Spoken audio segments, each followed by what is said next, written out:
Hey y'all, this not Tina Shade. Greet how I normally greet, but hey everybody. Hey, what's up everybody? It's your girl, Britt the Brain. We are here for a special edition with the fabulous four interviews, Daniel Gibson. Yeah. Welcome home. How are you? Thank y'all for having me. I appreciate it. Thank you for coming. Plus, we got Nika X in the building. You know I'm here. Oh, why are you here? Your signature. Okay.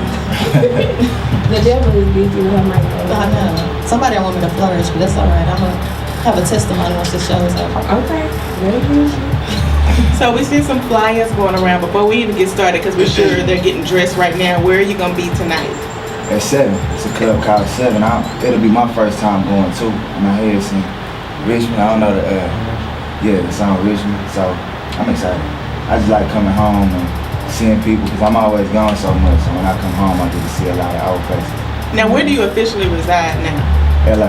Okay. LA, yeah. My son is in school out there, so I try to stay based out there. And how old is your son now? He's 5. Full of 5 and full of energy. He's a cute guy. He is cute. Thank you. So we didn't get a list of what we can't talk about. Just far away. All right. You can't talk about it. You I won't talk about it. Well, just shake your nose or something. Yeah, you good. I got a signal for you. All right, guys. You gotta sit now. Don't be doing no crazy stuff. You got to signal to the side. Really, I'm an open book. You know what I'm saying? I try to. It ain't much I won't talk about. Okay, so now, one thing that I posted on Facebook and a lot of people responded, so I do have to bring this up. In 2000, what? Should I not? I just know that you lying. Go ahead. Wait, I need to know, okay? In 2013, we were in Mr. Elkatib's class at Jones High School, and we had a test coming up, and you told me that when you made it to the NBA, I was going to get to be your accountant. Yeah. And so you made it there, but you ain't come back I didn't. and hired me. I didn't. What's up with that? We need to know about that. And I regret that because I do know how smart you are. And I do know You just wanted to cheat. Tremendously. You wanted to cheat. You helped me in a few classes. You helped me out in a few classes. I'm grateful. But definitely, had I seen you or we had some sort of communication, you would have definitely been. Oh, you got smoother. Because I know you were just trying to cheat then, but this is worse. Listen, it's really not too late because, I mean, if you just need some help. True. No, I mean, now you know where to go. I'm sure he's very well. Girl, don't block your blessings. Okay.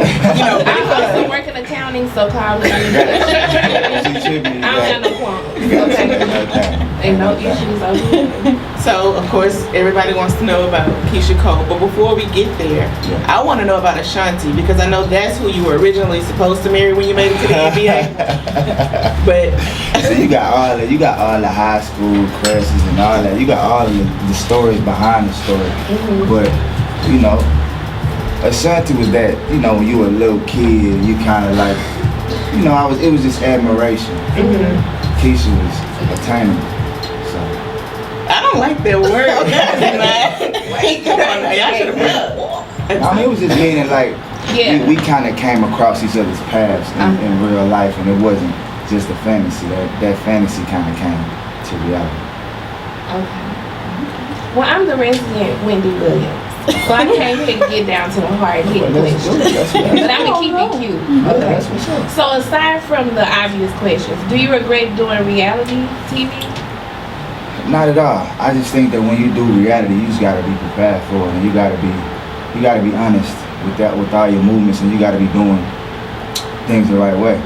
And there were some things that I wasn't doing the right way. And by being on reality TV, you can't be afraid of the repercussions. You just gotta deal with it when they come, and that's just how it goes sometimes. Do you feel like now you kind of carry like that stigma of I had a TV show with my ex-wife? So now everybody's always kind of going to talk about it.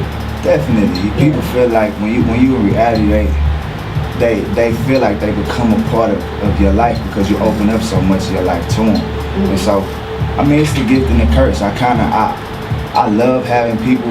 I love interacting with people, but at the same time, there is times where you evolve and you grow, and they try to keep you stuck in that same. Whether it was whatever happened, they try to keep you stuck there, and so.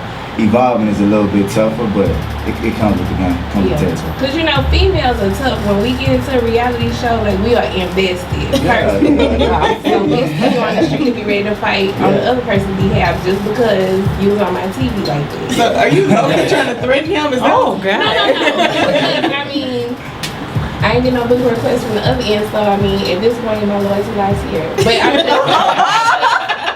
making you aware that when you are in a relationship on TV, women get invested, we pick sides.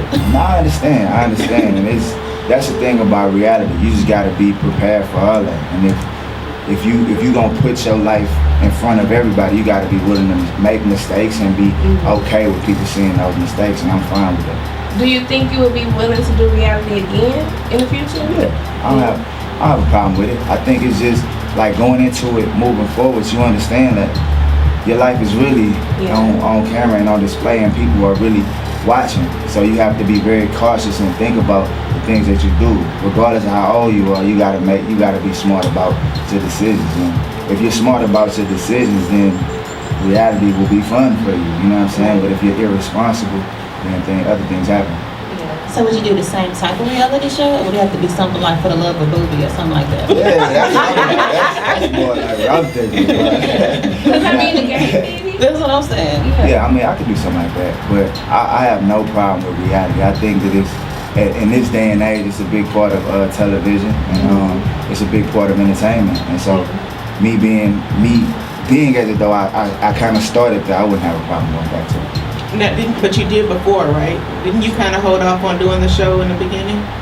Well, that was because of what she had already been doing the show. And she already had a following, and I didn't want our show to be so filled with drama. Even though it ended up being filled with drama because of our relationship, the idea of the show was called Family First. It was a turn in a new direction, and that was the only way that I was gonna be willing to do the show.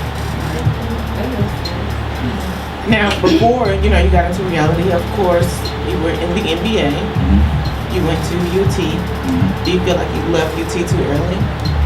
Nah, I think what people gotta understand is when you go to college, everybody goes to college to figure out what they want to do with the rest of their life. And I was going to college to play basketball, and that's what I was planning to do for a large portion of my life. And so when I got there and I had the opportunity to go to the NBA and support my family, I think anybody with that opportunity to change their family life, they should take it. They should take it, because a lot of us come from very humble beginnings, and so that kind of check it does a lot for the people around you. Right. I'm about to say this real quick, because we graduated the same year, except I went to Yale, so I'm kind of a little bitter towards you, because if I'm not mistaken. Bitter. But it was always him and PJ Cousineur that was kind of back and forth. Well, my son was a little hurt. He played on my summer team. He cool. Okay, well, I'll take it back then. I was Team PJ for like 5 seconds until you said that. So if y'all good, I'm good. But me and PJ, we played on the same summer team, and when school got started, they just, my team. Okay, well, we rolling. Big team. We rolling. Okay. We can't hold grudges, you know what I'm saying? I just remember the papers. That's Well, all. y'all schools like rivals or something? Well, I mean, our school was like down south, kind of rival each other. And we were winning, so And everybody. our school. Whoa. Our school was a little smaller than that school, so the fact that we were going there and beat up on them, we kind of And we had stuck our that chests out about that. Yeah, I shouldn't have asked that question.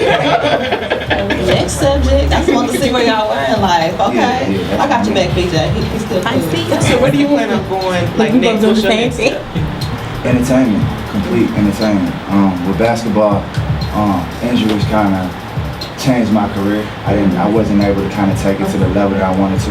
And as a man, you got to kind of accept that, and then at that point, kind of reevaluate your idea of happiness and what you want to do for the rest of your life. And I feel like I have an opportunity, being as though I was in reality, being as though I've been a dope writer for a long time.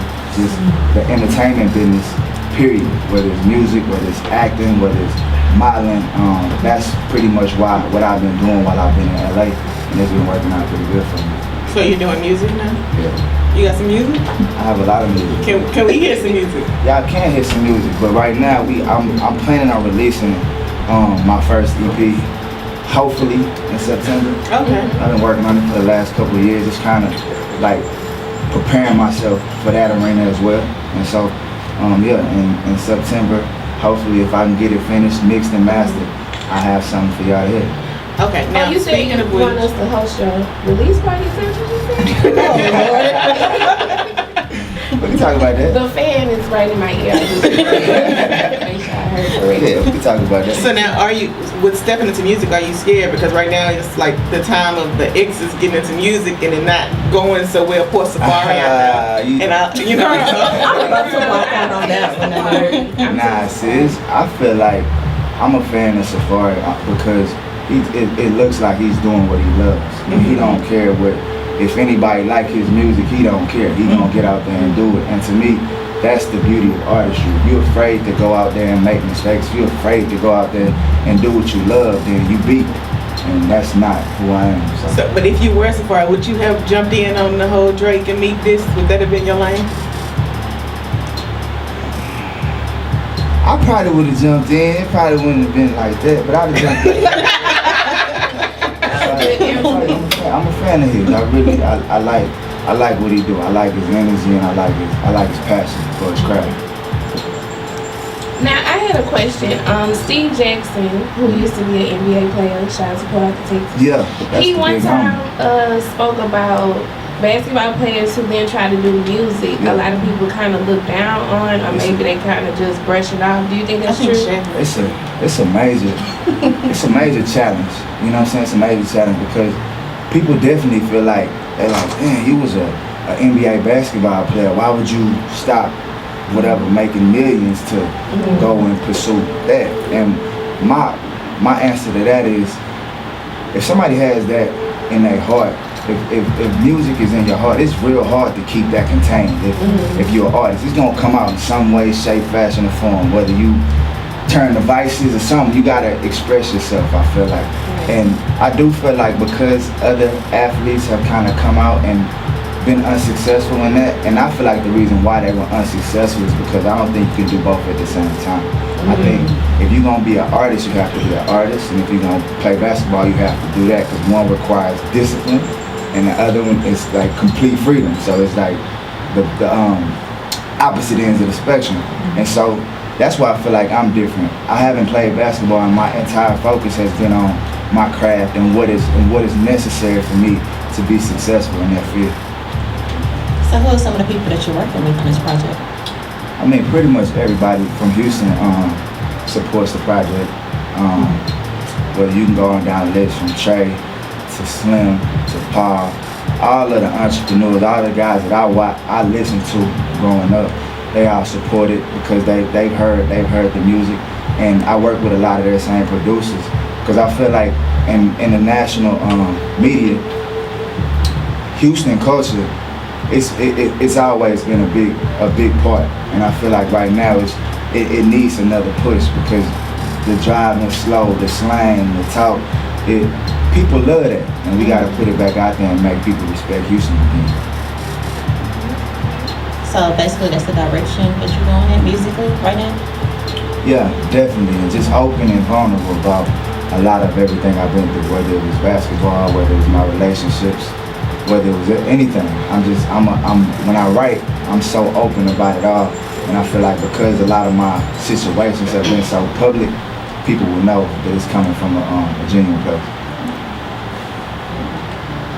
Now, I guess, I know you're comfortable with the reality TV and all that. Do you kind of feel weird about your son growing up and kind of growing into the fame already, like not having a chance or not being able to avoid it? That's a good question. I'm so protective of my son, and I want him to have his privacy, and I don't want, but at the same time, D like it. You know what I'm saying? He just having fun. He don't really know what's going on. He enjoying life. The thing that I'll be most concerned with is when me and his mama get the yin, and it affects him as he gets older. He'll start to see some of that stuff, and I want me and her to continue to keep our relationship where it is now, just out of respect for him being raised in the midst of us being reality TV stars. So for the record, you guys are in a good place right now. Yeah, we're in a great place right now. We're friends, we're good, you want to keep it that way. So we're big on doing For the Love of People show. So when you're ready to do For the Love of Booby, hit us up. Yeah. And we're gonna set it up and get you together. We need to push that. We were just talking about that. Papa Dogs, how like I took a lot of time to myself. I went through a lot. And then my wife divorced, and I'm getting back to a place where I'm ready to, get out there into the dating world and figure out what else is out there for me. So none of the ones from your past, they're not gonna cut it right now. Is that what you're saying?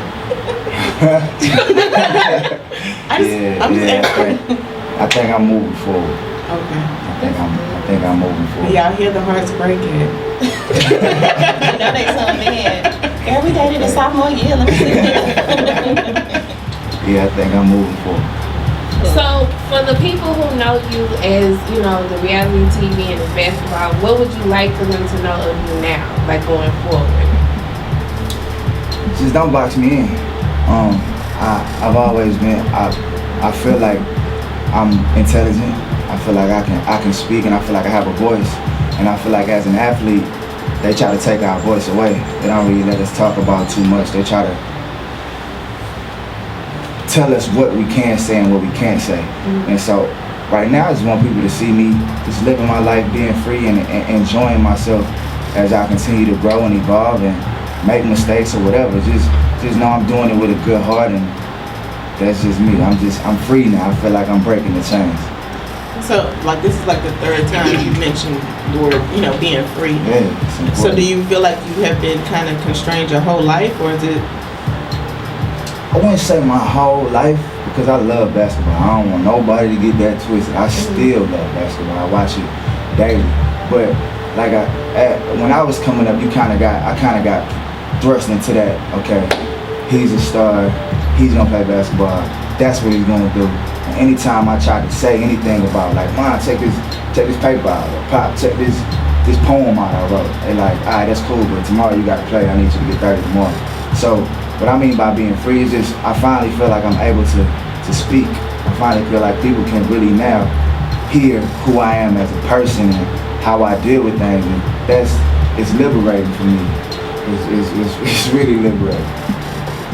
So can we expect a feature from your wife? Are y'all that good? Well, you know what, man, we was even while we weren't good and we were still around each other. We had a studio in the house, and I would go in the studio and we would go in the studio, and we've done songs together, and so I wouldn't just throw that away. But right now, her focus is, her project, my focus is my project, and down the line, I wouldn't count it out, because we good. So is your project independent too?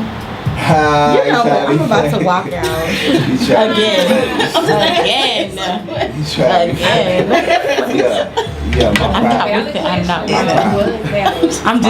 My project is Can we edit this real quick? It's live, but can we edit it? That was a question. It was a valid question. Yes, very. Now, in some ways, is it harder with y'all being good? Because now it's like you're divorced and she living her life and you living yours. But still, everything she does or that you do is going to be attached back to each other. That's just how it goes. I've learned to accept it. At first, that was tough for me, because anytime I would try to talk to somebody else, it would be like, well, you need to talk to Keisha. Or if she was dealing with somebody else, it's like, why is she talking to him and not you? And so it's just a matter of us continuing to move on. And when we move on and love that person and make everybody respect it. You know what I'm saying? Until we do that, we gonna continue to be attached to each other, because neither one of us have officially moved on into another relationship. So do you guys have rules as far as your son, about who you bring around him or yes, what he's around? Well, I'm asking because I'm a parent, so that's why as a parent I wanted to know how do you deal with Yeah, my son, like I said, I'm probably overprotective of him, and I told her, if you want to take him around somebody, just tell me. We can talk about it. Just don't take him around nobody without me knowing, because I feel like his safety. But would you want to meet the person first just to kind of get a feel for them? Yeah, definitely. If you're going to be around my son, I would want me and you to have a relationship, because that's my seed, and he's the only one I have. Cause you know, last night we talked about the whole, you know, with Sierra and Russell Wilson and Baby Future. But you would be cool with it as long as you met him and y'all were on them. Yeah, as long as you know it's a me and you can talk, we can chop it up, and you understand that, like that's my son, and it'll have to be a lot of time. It'll have to. I'm not sure how I would feel about it, but there would definitely have to be a discussion because I don't play when it comes to that. So would it depend on the man? Like if it was Baby, would that be an issue? You know what? Finally found that one. Yeah, I got the symbol. It's cool. We're gonna pass it out. Anybody when it comes to DJ, it really don't matter to me because I feel like anybody is capable of anything. When you didn't birth that child, it takes a real man to be able to step in there and really father that child and do the things that you're supposed to do and not just be there for the woman. So it would have to be we had to sit down. So are you doing like a publicity tour, or were you just home and decided, you know, you're just gonna step out a little bit? Well, because I'm planning on dropping my music soon, I want everybody to know how serious I am about entertainment. Right. And so I've been putting the basketball life for so long, so we decided home is where my heart is. So I wanted to come here first and let everybody know this is what I was doing, and then, you know, kind of branch out and let everybody see before I release music that this is what's coming. So who would you say kind of inspires or influences you musically? For starters, it was pop, and it wasn't the music. It was more about I didn't know. I used to write poetry, and I found out later that that's something that he did as well. And it was really just him and the way he was able to kind of do it all. Whether it was rap, whether it was act, whether it was poetry, whether it was be invested in the community, politically, whatever. He was somebody who I kind of watched, and it's really internal. It's really an internal thing, and it's just the way I feel like I can best express myself. Well, someone heard that you're shooting a video down here tomorrow. Is that true? True. Yeah. I'm shooting. I'm trying to touch all of the Houston hot spots. Are you the leading role? Frenchies. Look at the word. You the lead role? Am I doing what? Are you the leading role? The video. Oh no, I'm not. She was smiling like, yeah. We doing the video. I'm shooting. I sponsor AAU basketball teams out here, and What teams? It's the D Gill Foundation. Okay. Booby Gang is the name of the squad, and I sponsor the youth teams from 17 years old to 11. And all year they get to play, and I try to get in sometimes and check them out. But always at the end of the year, I have an end of the year barbecue where I have like all of the kids, and it's kind of like me saying thank you for your hard work and your time. And I'm gonna shoot the video during that, so people can kind of see like all of the kids and everything we got going, and just wave that Houston flag and just show people how we do it down here. Now you've been doing that for a while, right? Yeah, I started doing it from my rookie season up until now. Just trying to give kids an opportunity, mainly South Park kids, because I know how hard it is, how hard it was for me to get to where I got to. So I try to give them an opportunity that, you know, I got the same opportunity I had growing up. You can do your music? Sure. Okay, we'll be right back with Booby Gibson. And we are back on 494. We still have Booby Gibson in the building. That feels so weird calling him that. I know, right? Nobody ever called me that in high school. Dan. They did that to me when I got to the league. It was Brian and Eric Snow. That was the reason. Really? Nobody even knew that about me. Nobody even knew that was my name. I feel so weird. So like, Boo. They tried to, it was a rookie thing.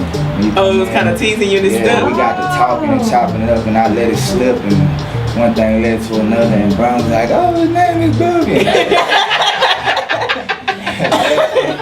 The rest is history. It's been the same ever since. I ain't mad though. I do have a quick fan question. Someone was asking, how is your jumper now? Still wet. You know, yeah. I think that's one thing when you can shoot. It don't matter if you gain 50 pounds, if your knees go bad, you still better shoot. Yeah. So can you let everybody know where they can go to, well, tonight as well as tomorrow to get a cameo on the video? Well, yeah, tonight I'll be at Club 7. And then tomorrow, maybe around 3:30, 3 o'clock, I'll be at French's shooting a portion of my video. Now, which French's? Because there's a bunch of French's. French's on, what is it on? The Scott. original. They got French's in Pearland. I don't go to nothing but originals. I'm going to French's, Burger Park, Shipley's, all of the South Park places. Did they fix it? Did they burn it? Yeah, they fixed part of it. I thought it. Sorry, I'm touching all that. And if you want anything from me, my website is boobysworld.com. That's where y'all will be able to get more music, poetry, whatever. I'm dropping everything. Is that where they going for features now? This is for your music features and all that? Yeah, anything I got going on, it all goes up on my website. And I wanted to ask one question. You know, I like to end it on like the Diane Sawyer note. So, if you could give your 17-year-old self advice, what would you say? What would I tell 17-year-old? Young Booby. Man, listen. Oh, I would tell him to be patient with love. Don't rush into it thinking that you know everything that it's about. Because as men, you think you know, but we take a little longer to mature. And I don't think we really know what we want until we get to be around that 28, 29, 30 range. Then you kind of know exactly what you want out of love and out of life. And so before that, I feel like I would have told myself to just kind of chill, take your time, enjoy life, and just wait on love. My last question. So even, in the show and even before then, you've always been really spiritual, connected with God.